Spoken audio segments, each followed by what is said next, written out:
भारत की अंतरिक्ष एजेंसी इसरो ने हाल के वर्षों में जो उपलब्धियां हासिल की है वह वास्तव में गर्व का विषय है। कम संसाधनों और सीमित बजट के बावजूद इसरो ने एक के बाद एक सफल मिशन पूरे किए हैं। हर भारतीय का सीना इसरो की उपलब्धियों से चौड़ा हो जाता है, लेकिन इसी के साथ एक गंभीर समस्या भी सामने आ रही है। देश के सबसे प्रतिभाशाली युवा, खासकर आईआईटी से निकले हुए इंजीनियर्स इसरो के साथ काम करना ही नहीं चाहते। इसी मुद्दे पर इसरो के चेयरमैन एस सोमनाथ का बयान चर्चा में है।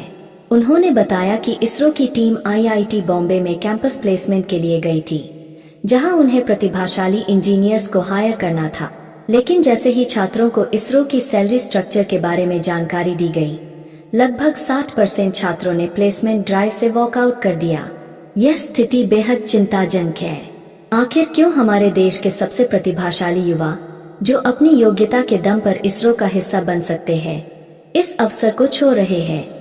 असल में समस्या यहाँ पर सरकारी संस्थानों के सैलरी स्ट्रक्चर की है। जहाँ प्राइवेट कंपनियां लाखों का पैकेज देती है, वहीं इसरो जैसे संस्थान में शुरुआती सैलरी 60,000 रुपए प्रति माह के आसपास होती है। यहाँ तक कि इसरो के चेयरमैन की सैलरी भी लगभग 1.5 लाख रुपए प्रति माह ही है, जबकि प्राइवेट सेक्टर में शुरुआती सैलरी 18 से 20 लाख सालाना तक हो सकती है और यह धीरे धीरे करोड़ों तक भी पहुंच जाती है। इसके अलावा प्राइवेट कंपनियों में करियर ग्रोथ के लिए अधिक अवसर है और अगर कोई कंपनी पसंद न आए तो स्विच करने के भी कई विकल्प है। इससे छात्रों का झुकाव स्वाभाविक रूप से प्राइवेट सेक्टर की ओर हो जाता है। इसरो जैसे संस्थानों को आज भी एक साधारण सरकारी नौकरी के रूप में देखा जाता है, न कि देश सेवा के एक महत्वपूर्ण माध्यम के रूप में, जैसा कि सेना, नेवी या एयरफोर्स में देखा जाता है। यह स्थिति चिंताजनक है, क्योंकि अगर देश के सबसे प्रतिभाशाली युवा इसरो को नहीं चुनते हैं, तो इससे न सिर्फ इसरो की वर्तमान परियोजनाओं पर बल्कि भविष्य की ग्रोथ पर भी असर पड़ सकता है। इसके लिए जरूरी है कि सरकार इस दिशा में कदम उठाए। हो सकता है सैलरी स्ट्रक्चर को और प्रतिस्पर्धी बनाने पर विचार किया जाए, ताकि इसरो भी प्रतिभाशाली युवाओं को आकर्षित कर सके। इसरो की मौजूदा समस्या केवल सैलरी तक सीमित नहीं है, यह उस विचारधारा का भी मामला है जिसके तहत इसरो में काम करने को देश सेवा का हिस्सा नहीं माना जाता है। आज की पीढ़ी अधिक कमाई, बेहतर जीवन शैली और तेजी से करियर में ग्रोथ चाहती है, जो प्राइवेट सेक्टर में ज्यादा आसानी से मिल पाती है। वहीं इसरो जैसे सरकारी संस्थानों में ग्रोथ धीमी होती है और पदोन्नति के अवसर सीमित होते हैं। इसका परिणाम यह है कि उच्च शिक्षा प्राप्त करने वाले युवा इसरो में जाने की बजाय विदेशी कंपनियों, मल्टीनेशनल कंपनियों या स्टार्टअप्स का रुख करते हैं। इसके अलावा इसरो में काम करने का माहौल भी एक कारण हो सकता है।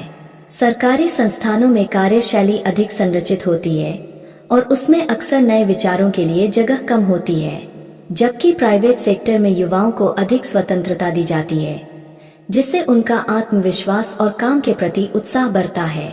इसरो के लिए यह महत्वपूर्ण है कि वह अपनी कार्यशैली में कुछ बदलाव करे, ताकि नए इंजीनियर्स और वैज्ञानिकों को वहां काम करने में नवीनता और प्रेरणा मिले। सरकार को भी चाहिए कि वह इसरो के प्रति लोगों की धारणा को बदले।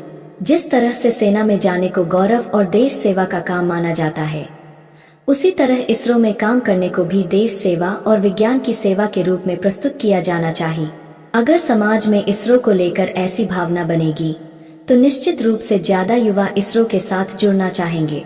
अंततः यह भी जरूरी है कि इसरो में रिसर्च और डेवलपमेंट के लिए अधिक फंडिंग दी जा।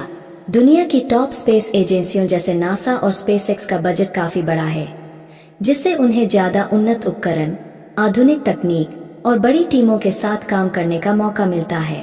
अगर भारत सरकार इसरो की फंडिंग बढ़ाए और उसमें प्राइवेट सेक्टर के निवेश को बढ़ावा दे, तो इसरो को ज्यादा प्रतिस्पर्धी बनाया जा सकता है। इसके अलावा सैलरी में सुधार के साथ साथ युवाओं को आकर्षित करने के लिए कुछ नई योजनाएं लाई जा सकती है, जैसे कि ऑन साइट एक्सपोजर, अंतर्राष्ट्रीय मिशनों में भागीदारी या स्पेस टेक्नोलॉजी में अत्याधुनिक प्रशिक्षण के अवसर। अगर इसरो अपने कर्मचारियों को इन आकर्षक मौकों का अनुभव कराएगा, तो यह भारतीय युवाओं के लिए एक प्रेरणादायक विकल्प बन सकता है।